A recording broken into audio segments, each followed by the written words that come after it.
মনে করতেছেন আওয়ামী লীগ আজীবন ঘুমায় থাকবে, ভাই আওয়ামী লীগ ঘুমায় থাকবে না। আওয়ামী লীগ পুরা ফোর্স নিয়ে মাঠে নামো। যারা আওয়ামী লীগের লুঙ্গির তলে ছিল তারা হয়ে গেছে বীর পুরুষ। তোমার গায়ের শক্তি 150 টাকা, ভাব দেখাচ্ছ 1600 টাকা, তাহলে তো হবে না। আজকে চ্যালেঞ্জ করলাম, সামনের নির্বাচনে আওয়ামী লীগকে সুযোগ দিলেও আওয়ামী লীগ আসবে না।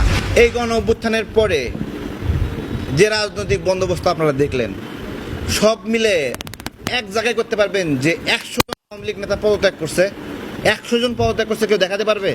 তার মানে আওয়ামী লীগের লোকেরা যে অবস্থায় ছিল সে অবস্থায় রয়েছে, এইটা আপনাদেরকে মানতে হবে।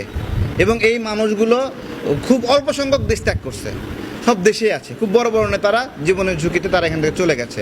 তার মানে আওয়ামী লীগ যেই শক্তি সামর্থ্য নিয়ে ছিল, যেটা গোপালগঞ্জে দেখাইছে, এটা সারা বাংলাদেশে এরকম আছে বলে আমি এর আগে বলেছিলাম। তারা তো কেউ পদত্যাগ করেনি।